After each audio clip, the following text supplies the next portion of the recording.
देखो class 9th जैसा कि आपका मतलब ये पेपर होगा ऑफलाइन होगा, है ना, ऑनलाइन नहीं होगा। तो उसके हिसाब से पहले ऑनलाइन के हिसाब से हमने कोर्स थोड़ा कम बताया था आपको, है ना। हाँ, लेकिन अब ये पाठ तो वही आएंगे, है ना। गद्य में कौन सा बताया था?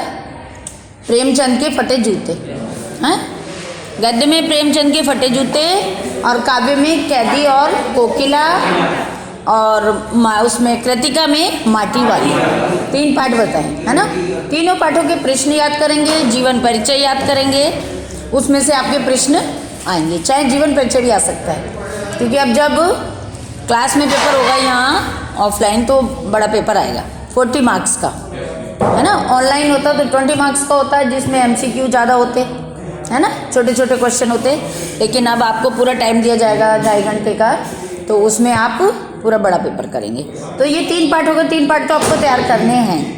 बाकी व्याकरण में आपका क्या होगा, आपके प्रत्यय भी आएंगे, है ना। वो तो कोर्स आएगा, आपके पास आ जाएगा। लेकिन मैं बता रही हूँ कि आपका वो आपने तो पहले इतना बता दिया था, है ना। प्रत्यय भी आएंगे, उपसर्ग भी आएगा और संज्ञा सर्वनाम शब्द छांटने के लिए भी आएंगे, है ना।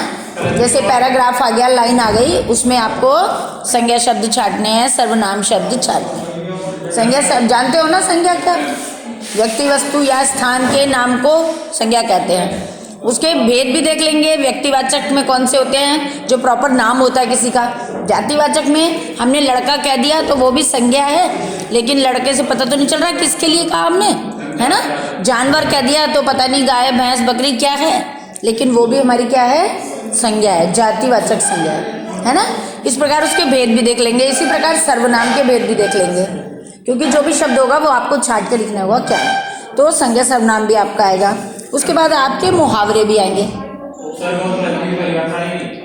कुछ भी आ सकता है उसके विषय में। ये मैं कैसे बता दूं कि परिभाषा आएगी, जो मैंने बताया प्रत्यय और उपसर्ग, उसके विषय में कुछ भी आ सकता है। वाक्य पूछ लूं, परिभाषा पूछ लूं, लिखने को पूछ लूं, पहचान पूछ लूं, कुछ भी पूछ लूं। वो परीक्षा है, उसमें हम कुछ भी पूछ सकते हैं। तुम्हें तो उन चीज़ों के बारे में पूरा आना चाहिए कि भाई क्या है, समझ आई। और मुहावरे भी आएंगे। अपठित गद्यांश आएगा, अपठित काव्यांश आएगा। जो पैराग्राफ ऊपर दिया गया होगा उसमें आपको नीचे प्रश्न होंगे, उसमें से उत्तर देख के आप लिखेंगे, है ना, ये होगा। उसके बाद आपके वो जो मैंने बताया 3 पार्ट हैं, उसके उसमें से प्रश्न उत्तर आ जाएंगे, है ना, तीनों किताब बुक्स के। इसके बाद आपका पत्र आएगा, निबंध आएगा।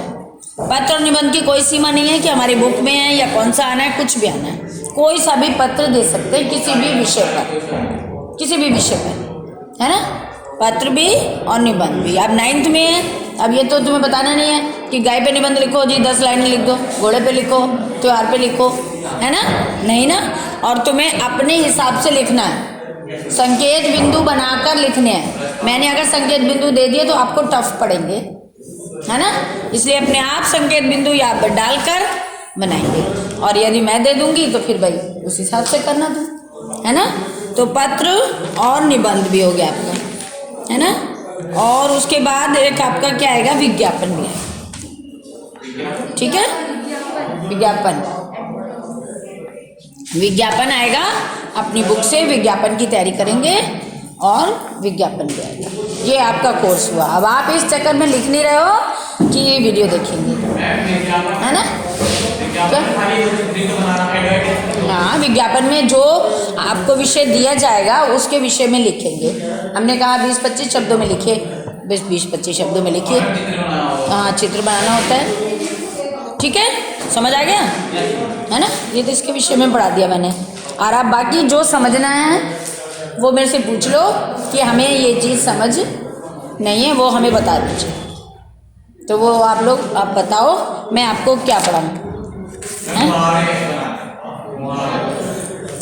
मुहावरों में क्या समझाया जाएगा ये बताना जरा। हाँ, अब वो कोई मुहावरा है तो उसमें तो क्या, अब जैसे है फूटी आँख ना सुहाना, मुहावरा आया हमारा फूटी आँख ना सुहाना, तो क्या, अच्छा ना लगना, उसका अर्थ क्या हो गया? अच्छा ना लगना। अब उसके आगे वाक्य लगा दो। अर्थ तो तुम्हें पता होगा, मुझे कैसे बताऊंगी? अर्थ तुम अंदाज लगाओ फिर वाक्य बनाना, लेकिन वाक्य ये तो लंबे चौड़े नहीं बनाते हैं, तरीके से बनाओ। और वाक्य में मुहावरा आना चाहिए, अर्थ नहीं आना चाहिए उसका। हाँ, मुहावरा आना चाहिए कि रमेश हमें फूटी आंख नहीं सुहाता, है ना? मुहावरा उसमें आना चाहिए। और आंखों में धूल झोंकना, धोखा देना, है ना? आंखों में धूल झोंकना, आंखों धोना। पाँव जमीन पर ना रखना, पाँव जमीन पर ना रखना, अकड़ में रहना, है ना? पाँव जमीन पर ना रखना क्या हो गया? अकड़ में रहना। पेट में दाढ़ी होना, पेट में दाढ़ी होना मतलब ज्यादा चालाक होना। जैसे छोटी उम्र है और ज्यादा बड़ी बड़ी बातें कर रहे हैं, इसके पेट में दाढ़ी है भाई, यहाँ तो आई नहीं अभी, तो इसके पेट में दाढ़ी है। तो ये हमारे क्या होते हैं? मुहावरे, है ना? ये आप लोग उसमें से अपनी ये जो बुक होंगी उनमें से किसी में से भी याद करें, ठीक है? समझ आ रहा है क्या कह रही हूँ मैं? तुम लोग सुन नहीं रहे हो? हाँ? क्या 9-2-11 होना, भाग जाना, ईद का चलतापन क्यों? भाग जाना, क्या बोल रहा है? ईद का चांद होना, बहुत दिनों में दिखाई देना। हम आपके सेफ्टी के लिए ईद का चांद होना है, बहुत दिनों में दिखाई देना। अब हमने दिया आपको, जैसे आजीवन शब्द में उपसर्ग और मूल शब्द अलग कीजिए। तो आजीवन में क्या अलग करेंगे? उपसर्ग में क्या होता है हमारा? उपसर्ग पहले होता है बाद में होता है? पहले होता है। उपसर्ग कैसे शब्द के कब होता है? पहले। और प्रत्यय कब होता है? बाद में होता है। तो ये तो आप कर लोगे। अब भिखारी में मूल शब्द क्या है? भिखारी में ना तो हमने उपसर्ग पूछा ना प्रत्यय पूछा, हमने मूल शब्द पूछा। अच्छा, भिखारी, आरी का क्या मतलब है बताओ? ई का क्या मतलब होता है?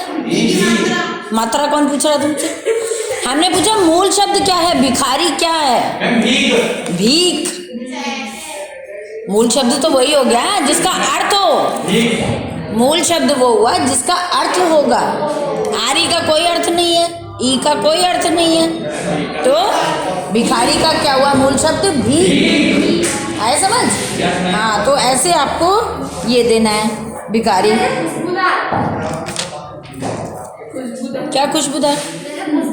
हाँ, खुशबूदार हो गया तो उसमें मूल शब्द क्या है? खुशबू, है ना? छायादार में छाया, पढ़ा लिखा में पढ़ा लिखा कहाँ गया? पढ़ा लिखा, वो तो पूरा ही आएगा। जो दोनों होगा वो पूरा ही आएगा।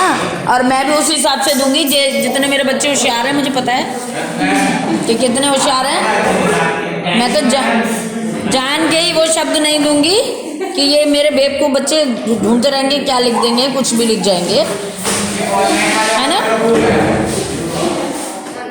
ठीक है, इतना समझा दिया मैंने।